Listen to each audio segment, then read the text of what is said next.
What's going on, Bears fans? How are you doing today? I am your host, Brent C., and welcome back to another episode of BearsMediaCo. Listen, we aim to be the best, the number one, the most hyped up little place that you can find Chicago Bears news and opinion on all of YouTube. Now, check this out.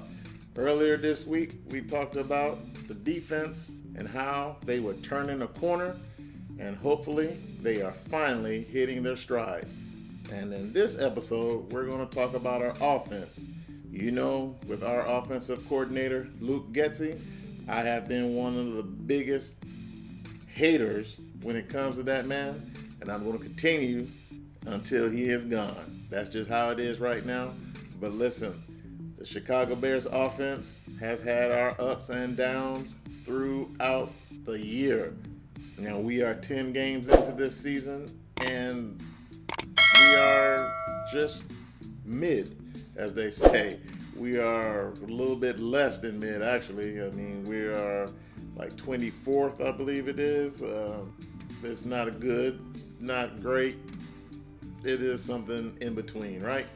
So let's get into it, and let's talk about this offense, which after 10 games has looked substandard. Of course, as a Bears fan, this is pretty much what I expect all the time. And I know that you out there, you've seen this story over and over again, but let's get into it. Now, starting things off, our offense, like I said, it's just mediocre. We are currently 19th in points per game. Now, those points per game, we are looking at 20.4 or just plain 20 points per game, no matter who the quarterback is. We can't seem to spend too much time scoring much more than 20 points in a game. Now, yes, we've had a couple big games from Justin. I believe we put up 40 points against Washington, and then with Tyson, we put up 30 points against the Raiders. So we have been known to spike. And when we spike, that's about all we got for about a game or two. So, you know, it's rough being a Bears fans right now, but I tell you what, things hopefully are going to be looking up. Now, no good word on whether or not Justin is going to play this week against the Detroit Lions. And I hope he comes back. I'm not saying that things will be much different, but hopefully with him and the scrambling ability, the big play of his arm capability, that we can get some things going so that our offense doesn't look, stagnant or 3 and outs and such. The Bears offense has been just up and down, and no matter what, though it seems, we can barely win football games. Now, stat-wise, we are number 2 rushing offense in the NFL right now. We were number 1 last year. Why Luke Getsy refuses or has refused up to the last few weeks to run the football steady, we'll never know.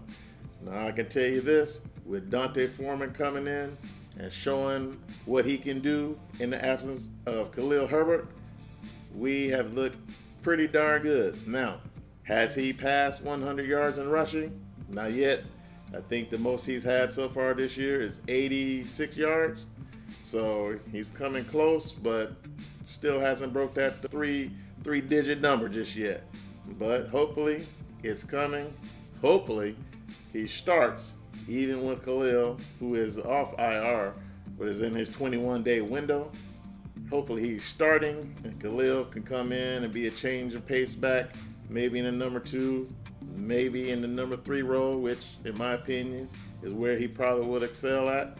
Of course, we have Roschon Johnson, our rookie running back out of Texas.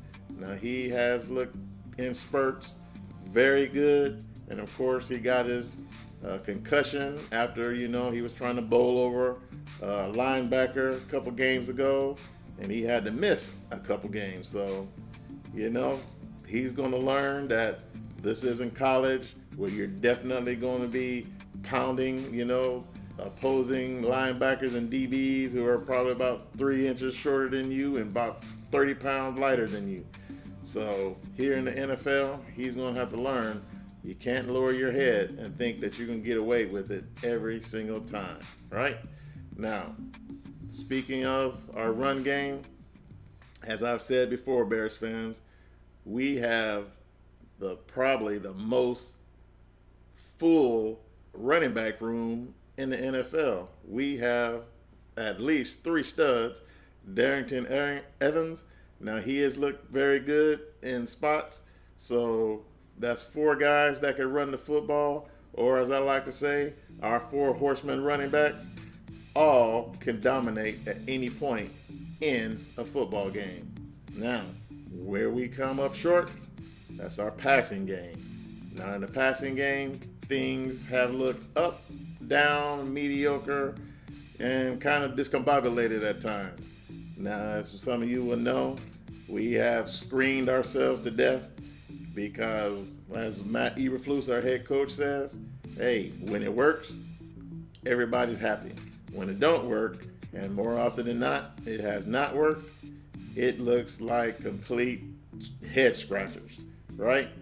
But in the long term, maybe Luke Getsy's finally getting it, that, hey, screens aren't it, running the football is it, and we can continue to be able to run the football at a good pace and keep other defenses, opposing teams' defenses, worried about whether we're running or passing. Because when the play action works for us, and I quote this again, the Washington game, we can do big things. Now, Khalil Herbert in that Washington game, even though he got knocked out, he was already at 76 yards, and he was well on his way to getting 100 yards in that game rushing. Now, as I said, we haven't had a whole lot of guys come close. Like I say, Dante Foreman has come close, 86 yards, but getting our passing game is what is going to get us over the top. Now, as I talked before, with DJ Moore as our number 1 receiver, as well as Darnell Mooney being number 2, right now, Tyler Scott being our number 3, we have good guys. We have some speed. Unfortunately, we have not been able to take full advantage of that. Cole Kmet, our tight end, currently having one of his best seasons ever as a Chicago Bear. Now, to me, it seems that he has solidified that number 2 receiver role, even as a tight end for us. He has been catching touchdown passes from Justin as well as Tyson, and he's looking pretty good. Now, he is one of those tight ends that can, he can pass block. He's a pretty good run blocker, even though I wouldn't have it, too often. But where he excels at is getting out there, getting in the middle of the field, trying to get to the outside, where Justin and Tyson seem to be very accurate, getting the ball out to the sidelines.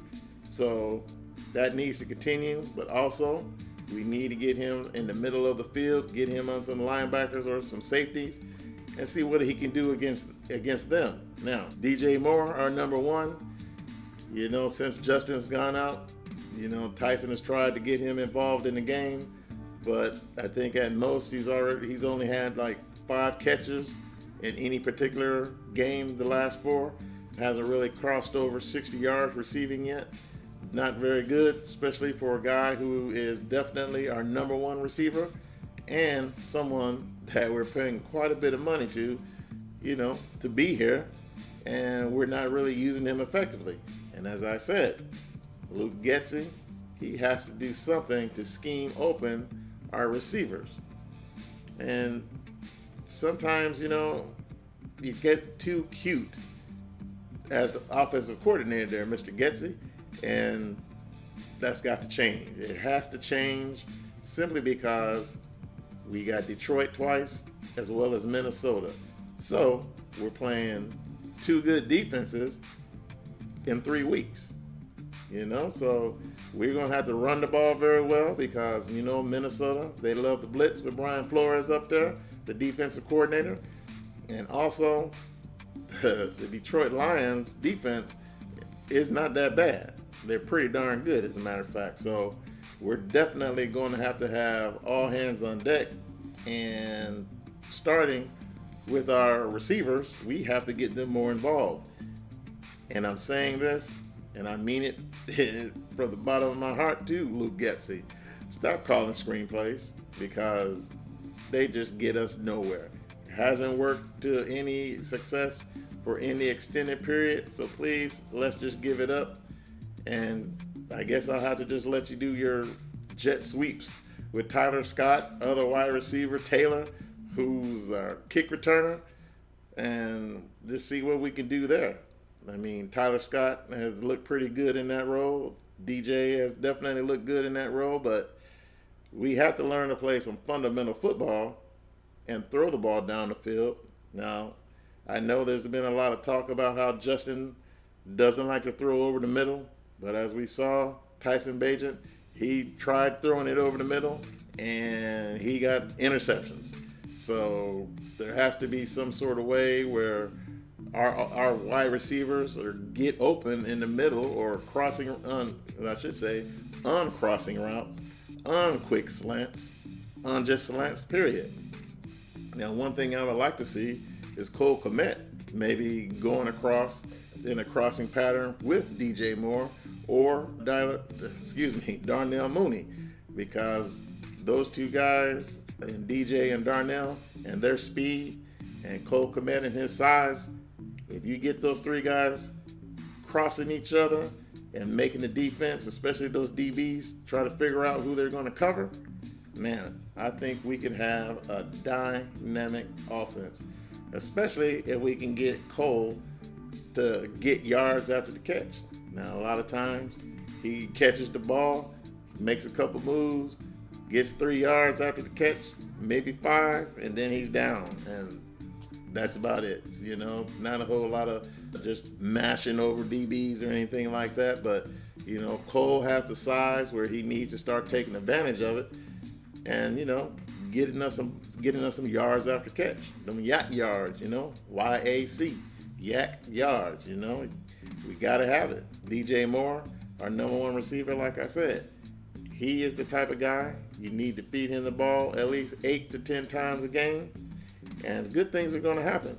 Now, yes, he had a fumble against the Saints, but first one out of, 10 games so far, so he can't be too hard on him, but getting him the ball has to be a priority going forward for these final 7 games. Our offensive line, beginning of the year, you know, they look terrible, to say the least. Also, we've had over, I believe, 20 different offensive line combinations already this year. So, you know, stability is the name of the game in the NFL. And for our offense, we need as much stability as possible.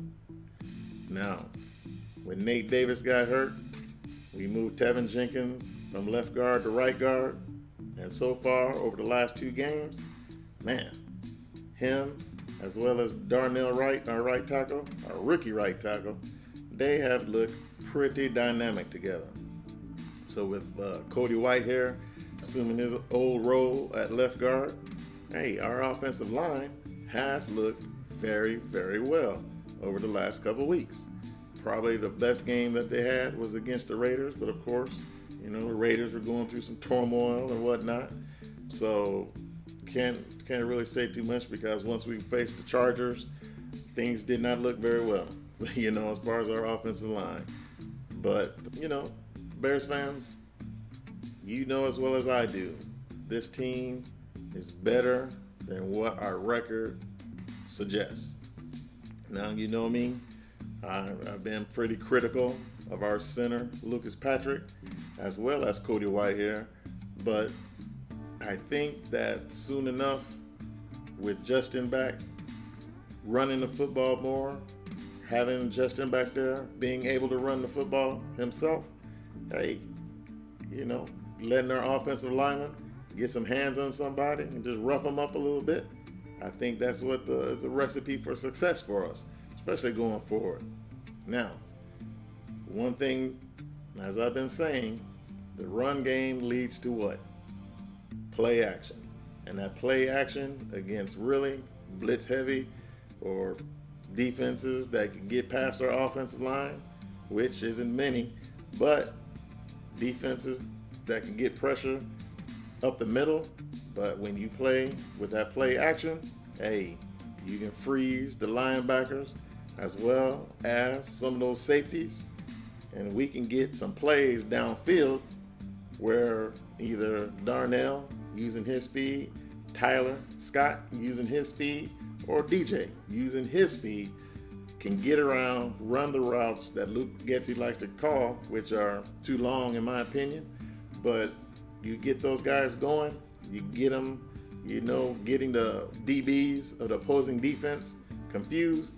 Man, telling you, our offense can really, really show some good things and score points. Like I say, we are number 5 in rushing so far this year, and that's a beautiful thing. That's a beautiful thing. I mean, we're averaging the 135 yards per game. That's 4.5 yards. I mean, this is with four running backs and 2 quarterbacks. So definitely we have a dominant run offensive line. And like I say, we keep it up. Later down in the season, when there's snow on the ground and that opposing defense, and I'm looking at you, Atlanta Falcons, when they come to town, used to that dome, but now they got to stand outside in that cold and that hard surface down there waiting for them when they get tackled. They are not going to be ready for the solid run game that Chicago Bears are going to bring. Believe me.